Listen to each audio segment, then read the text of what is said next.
Did you know that the average person will spend nearly 90,000 hours at work over the course of their life? Think about it. That many hours, we are literally mastering the art of working. Now imagine stepping away from that. What happens next? Because even when it's frustrating, stressful, or mundane, work provides a structure and routine that feels stable. So in this video, I'm going to talk about what it's really like when you step away from a decades-long career into a new beginning that's both exciting, but also unfamiliar. I'm going to talk about three big impacts: financial, emotional, and sense of purpose. And then I'm going to share 10 insights that have helped me and that I hope will help you as you prepare for, adapt to, and sustain a retirement that's both meaningful and fulfilling. Hi, and welcome to the community. Whether you're just planning for retirement, maybe you've taken those first steps like me, or maybe you've been retired for years, well, you're in the right place. My name's John, and after 39 years in the corporate world, I took the leap to start a new beginning that's both exciting and unfamiliar. I started this channel as a space where we could share ideas, discuss our experiences, and encourage each other at this next stage of our life. Let's get started. Did you know that nearly 20% of retirees return to work, and that another 7% are actively looking? And when it comes to retirement, about 40% of people who retire will actually unretire. That means they took the step to retire, and then something happened and they decided that they needed to go back to work, possibly full time. And for younger retirees, people who retire earlier than 60, that's up to 50%. 50%, think about that, 50% of people who retire early actually unretire. There's a few reasons for that. So clearly finances can play a role in that.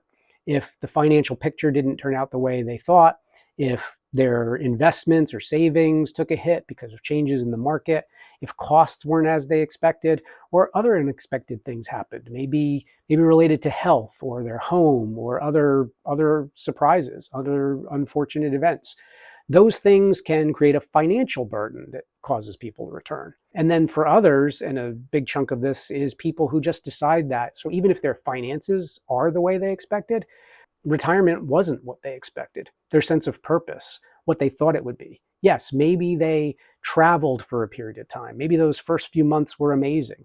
Maybe they reconnected and did things they had put off for a very long time. But eventually something changes, and a big chunk of those people will unretire. Okay, so let's dive deeper into the three impacts: finances, emotions, and sense of purpose. So finances. Leaving behind a regular paycheck is one of the biggest adjustments that retirees will face. As I said before, going from a steady income from pay for work to a fixed income that's drawn from some combination of assets and Social Security, maybe if you're at that age, or other sources, that's a shift. And it's a shift in how we budget, and it's a shift at how we look at our expenses. It's important to remember when your retirement ends. So I hope, and I really advise, you should be working with a financial advisor as you're on this journey to prepare for retirement. Get the plan right, get the savings right. Think about what you will be spending, but remember, that day you retirement, the planning doesn't end. You should be meeting with your financial advisor on a regular basis. This is not the end. You're going to have to make adjustments, talking to them maybe quarterly and at least annually, but I would really recommend quarterly. A good way to feel secure about this and to make the right decisions: keep working with your financial advisor and continue to actively budget for what's happening in the reality of retirement. So on the emotional side, aside from the finances, so here we are. We've reached that retirement we've always dreamed of, the freedom. We're looking to be fulfilled. Happiness often comes from an alignment between our expectations and reality. When our expectations and reality are aligned, we feel good about it. When our expectations and the reality are far apart, we don't feel good about it. When we're looking forward towards retirement, that sets some expectations for us. So as you're preparing for retirement, have plans beyond those first few weeks. I think a lot of people, they have that vision of the trip they're going to go on, those first few months, what it's going to be like to be relaxed and free. That's great. But this is a long haul. This is going to go on for a while. So you need to be thinking and planning for, what do those next few years look like? And last comes purpose. So this is something that I think a lot of us will feel. I know I've felt. So when you retire, there's definitely going to be this shift. You're not going to have the purpose you had. So you need to go actively seek new purpose. This can be in the form, again, some people will find new purpose not in working, but in simply exploring, learning new things, going out and having adventures. Others will find new purpose in maybe a second career, or being an encore entrepreneur is the term, starting a new business later in life. There's a lot of ways to find purpose, but you need to find it. Purpose isn't going to find you.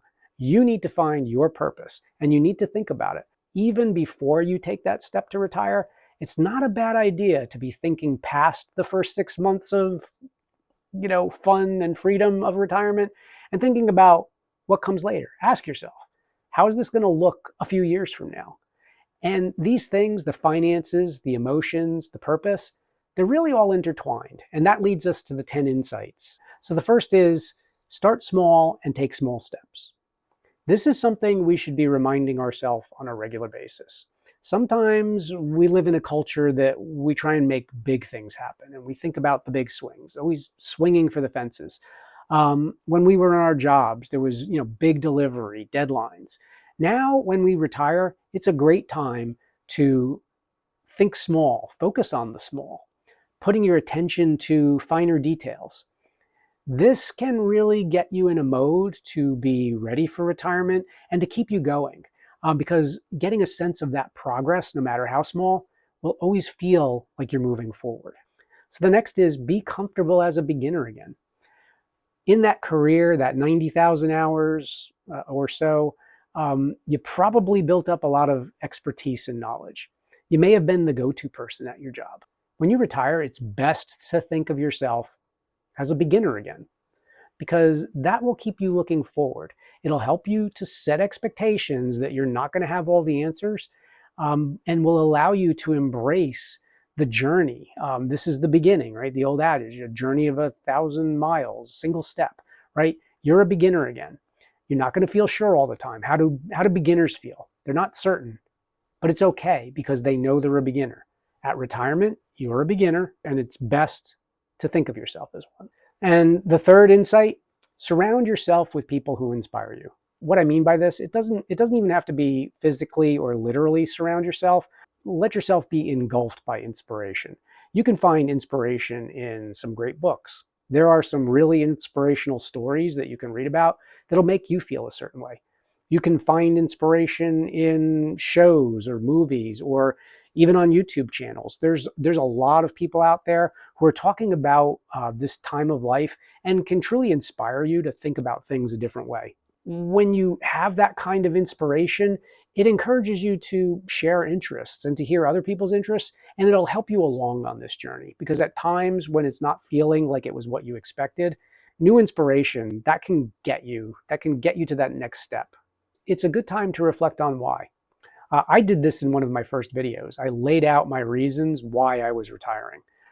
If you're preparing to retire, you can make a video, but at a minimum, I'd suggest writing them down. Like, have that list, have something that you can look at, because again, when this doesn't go as expected, or the journey is feeling a little uncertain, there's nothing like pulling up that list and looking at it and reminding yourself and going, oh yeah, I had all those things I wanted to pursue.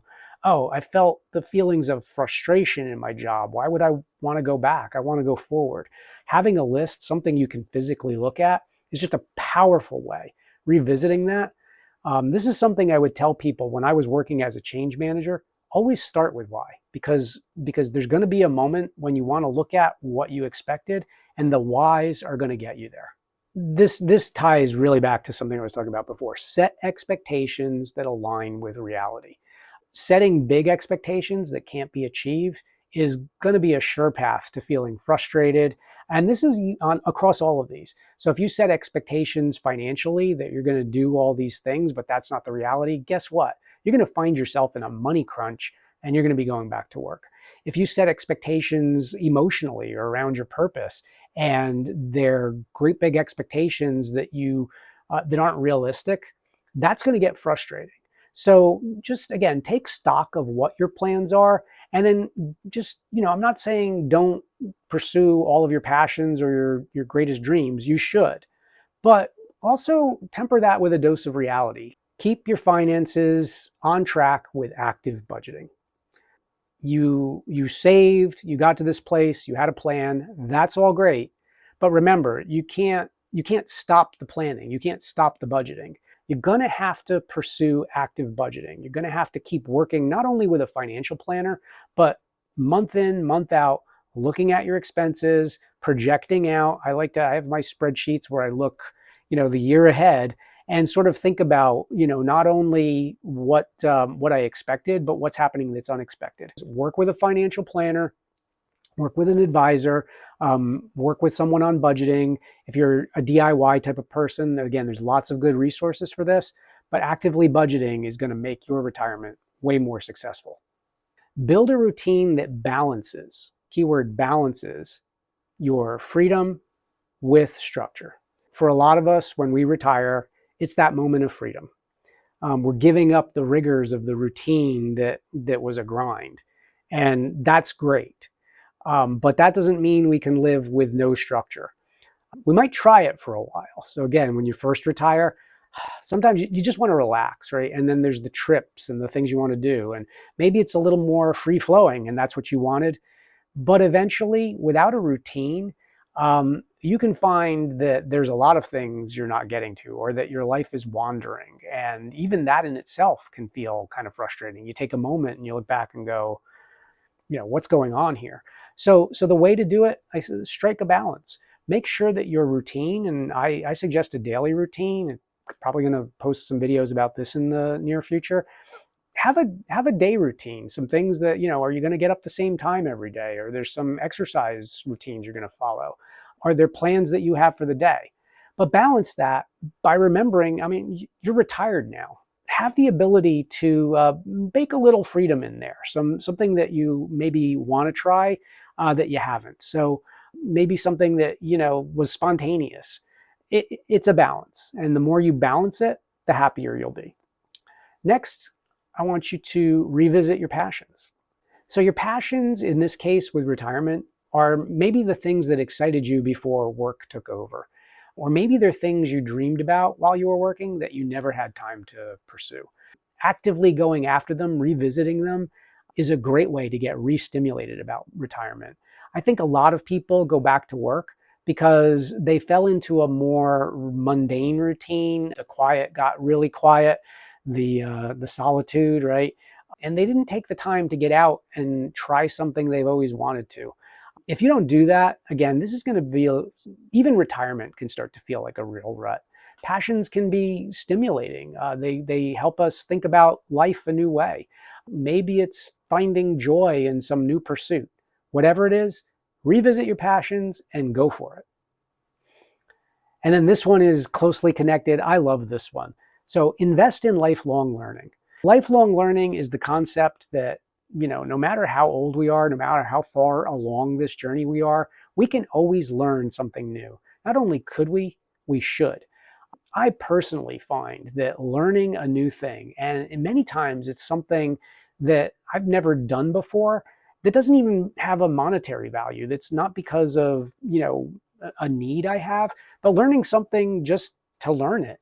Take up painting, learn a new instrument, drawing, photography. Photography is a big one. These are things you learn, and you can learn to be good at it. By pursuing lifelong learning, you're going to stay stimulated. And it could just spark some new ideas about things you want to do. For me, learning, so a part of what I'm learning, this channel is a new experience for me. Some of this stuff I had thought about, like, somewhat tied to the work I did, but the type of editing I have to do, being in front of a camera, lighting, these things are new and it's exciting to learn. Once you go down this path of trying to learn something, it can be very engaging, maybe even a bit absorbing, right? So watching other people, other YouTubers, and seeing how they work. So I'm not necessarily saying you should all go out and learn to be on YouTube, but keep learning something. Whatever it is, it's going to keep the mind active, and it's going to keep your spirits up, and it's going to keep you really loving this stage of your life and your retirement. And the last, take time to appreciate simple joys.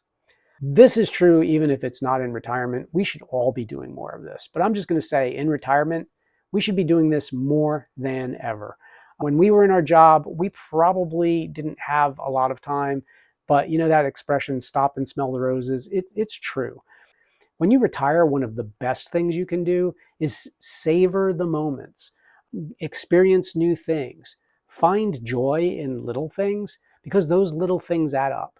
And the more you do this, the more you enjoy coffee on the porch, lunch with a friend, taking walks in nature, the better you're going to feel about this whole experience. And the more you're going to embrace what comes next. Well, thank you for spending time with me today. It was great having you here. So these were my thoughts and experiences and insights from leaving my 39-year career and starting on this adventure of retirement. And now I'd like to hear from you. So in the comments below, please consider telling us about your experiences. I think we'd all learn from each other. What are your ideas? Are you just getting started at this? Are you planning and worried about something? Are you finding something completely different? Is there your own insight to share? Love to hear from you in the comments. And if you're new here, please consider subscribing. We're trying to build this community. I think it's a great place for all of us to learn from each other, and I hope you'll be a part of that journey too. So until next time, keep enjoying the little things, and I'll see you soon.